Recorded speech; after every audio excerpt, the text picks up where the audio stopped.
First aid kit क्या होती है, फर्स्ट एड किट का इस्तेमाल क्या होता है, फर्स्ट एड किट क्यों लेनी चाहिए। तो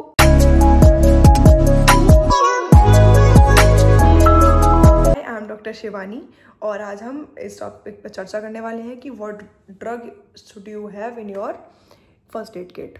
तो चलिए शुरू करते हैं। आप इस वीडियो को सेव कर लीजिए या फिर कहीं अपना पेन पेपर लेके बैठ जाइए तो कि क्या क्या चीज़ें होनी चाहिए आपके फर्स्ट एड किट में। तो चलो बताती हूँ। तो सबसे पहले आता है हमारा छोटा वाला बैंडेज। तो छोटा वाला बैंडेज होता है वो दो टाइप का होता है, एक होता है कपड़े वाला बैंडेज, एक होता है प्लास्टिक वाला बैंडेज। तो जो कपड़े वाला बैंडेज होता है ना, जो लोग काम पानी वगैरह में काम करते हैं, जिसका मतलब काम है कि भाई पानी में कुछ भी मतलब ऐसा काम करना है जिसका इस्तेमाल मतलब पानी का हो, ठीक है, तो वो आप प्लास्टिक वाला यूज़ कर सकते हैं। दूसरा हो गया हमारे पास कॉटन कॉटन होनी चाहिए। तीसरा हमारे पास हो गया डिटॉल, कोई एंटीसेप्टिक, मतलब डिटॉल हो गया, सेवलॉन हो गया। तो अगर आपके पास कोई छोटी चोट लगी या कोई ऐसे खरोच लगी तो आप क्या करो, डिटॉल लो, कॉटन से क्लीन करो, बैंडेज बांधो, बस क्लीन, अपना काम हो गया। फिर दूसरी चीज़ हो गई हमारे पास होना चाहिए पोविडिन आयोडीन, ठीक। तो इसमें क्या होता है कि आपके कहीं बड़ी चोट लगी या कुछ भी लगा या कोई ऐसे मतलब कट लग गया, चाकू का कट लग गया या कोई बड़ी चोट मतलब बड़ा वुंड हो गया, तो उसमें आप क्या करो, कॉटन लो, कॉटन पे डेटॉल डालो, डेटॉल डाल के अपनी उस चोट को क्लीन करो।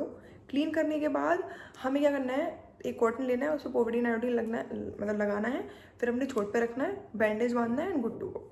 फिर आप अपना मतलब तैयार, मतलब कोई दिक्कत नहीं है। फिर क्या होता है कि आपको थोड़ा सा कोई सर दर्द या बदन दर्द है या बुखार आ रहा है तो उसके लिए हम ले सकते हैं पैरासीटामॉल हमें ज़्यादा नहीं खानी है, दिन में हमारे पास मोर देन 4 टाइम नहीं, मतलब 4 टाइम ज़्यादा नहीं खानी है, क्योंकि हमारा जो मोर देन होता है वो मोर देन 2000 मिलीग्राम होता है। तो मोर देन 2000 मिलीग्राम से हमें ज़्यादा नहीं लेनी चाहिए क्योंकि वो लिवर पे इफेक्ट करती है। फिर उसके बाद हमारे पास हो गया डिस्पोजेबल ग्लव्स, क्योंकि अगर हम दूसरों की केयर देने जा रहे हैं तो हमें पहले खुद की भी तो केयर करनी पड़ेगी ना। तो अगर आप किसी के लिए किसी दूसरे का ट्रीटमेंट कर रहे हैं तो आप खुद को पहले प्रोटेक्ट कर लीजिए ताकि वो चीज़ आपको ना हो या वो इन्फेक्शन आपको ना हो। तो वो आपके पास होने चाहिए डिस्पोजेबल ग्लव्स। फिर उसके बाद आपके पास कोई भी अगर आपका मतलब सर दर्द मतलब दर्द से रिलेटेड कोई भी चीज़ है, पे आपको आपके फर्स्ट एड किट में एक पेन किलर होनी चाहिए, चाहे इबुप्रोफेन रख लीजिए, चाहे कोई PCM से भी काम चल जाएगा। और उसके बाद एक होना चाहिए थर्मामीटर, ठीक है, थर्मामीटर होना चाहिए। दूसरा आपके पास एक BP की मशीन होनी चाहिए। अगर आपके घर में मतलब ओल्ड एज पीपल हैं, दादी हैं या नाना हैं, नानी हैं या ऐसे बुआ, मतलब कोई भी ऐसा ओल्ड एज लोग जो थोड़े से मतलब बुढ़े हो चुके हैं। फिर उसके बाद आपके पास होना चाहिए एंटी एलर्जिक, ऐसा कोई जुकाम हो गया है या कोई मतलब ऐसे सर्दी टाइप हो गई है तो आप कोई भी चाहे लेवोसिट्राजीन रख सकते हैं, चाहे मोंटाजेल रख सकते हैं। तीसरा आपके पास होना चाहिए कि आपको अगर गले में जैसे सोर थ्रोट हो गया है, आपको गले में से थूक निकलने में भी दिक्कत हो रही है या ऐसे कुछ जैसे लग रहा है चुभ रहा है, तो आप उसका बीटाडीन से गार्गल कर सकते हैं। 2 से 3 दिन करिए, आपका ठीक हो जाएगा। उसके बाद आपको डायरिया हो रखा है, अगर डायरिया है, लूज मोशन ज़्यादा हो गए हैं, तो आप एक ORS रखिए, क्योंकि जितनी बार आप जाएंगे उतनी बार आप ORS लेंगे और आपको वीकनेस भी नहीं होगी और आप ठीक फील करेंगे। उसके बाद आता है हमारे पास जैसे कोई स्वेलिंग हो गई है या कोई चोट लग गई है, मोच आ गई है, कोई स्प्रेन हो गया है, तो इलास्टिक वाला बैंडेज वो होना चाहिए।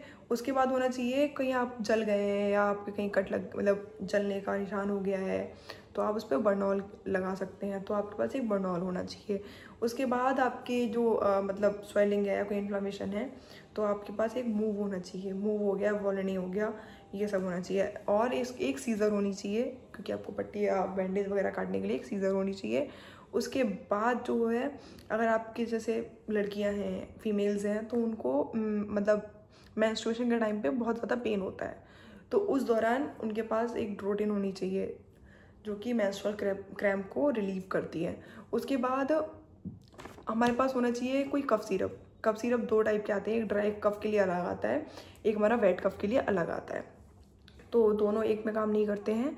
और उसके अलावा हमारे पास कोई वॉमिटिंग वगैरह की होनी चाहिए, एंटी एमेटिक, ऑनडेन वगैरह कुछ भी रख लीजिए, तो एक एंटी एमेटिक रख लीजिए। अगर कोई स्किन एलर्जी है या कोई ऐसी एलर्जी है जिससे मतलब आपकी स्किन पे ऐसे रेडनेस हो जा रही है, कुछ हो जा रही है, तो उसके लिए हम कैलामेन लोशन रख सकते हैं। तो ये है लिस्ट।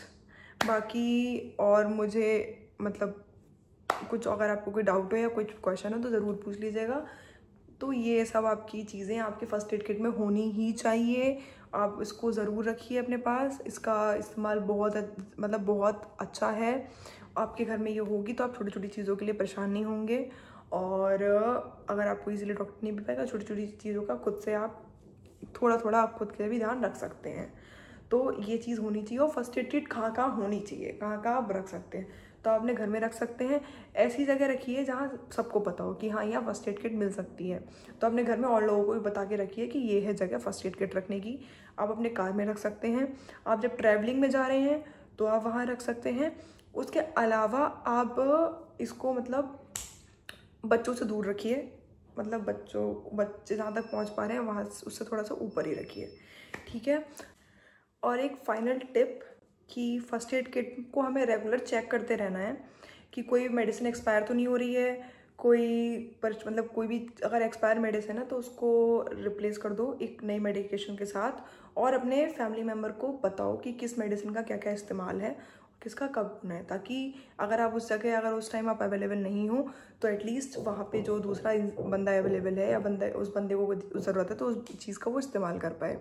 तो एक ये फाइनल टिप थी कि अगर आपकी मेडिसिन एक्सपायर हो रही है तो आप उसको चेंज करते रहिए और कोई भी ऐसा ख़राब सामान उसमें मत रखिएगा। तो अगर आपको मेरी वीडियो अच्छी लगी हो तो लाइक करें, कमेंट करें, सब्सक्राइब करें, क्योंकि आपका एक लाइक मुझे मोटिवेट करता है वीडियो बनाने के लिए। और ऐसी अगर जानकारी वाली वीडियो आपको अच्छी लगती हो तो आप प्लीज़ मुझे सपोर्ट करें। तो थैंक यू सो मच। मिलते हैं अगली वीडियो में। नमस्कार।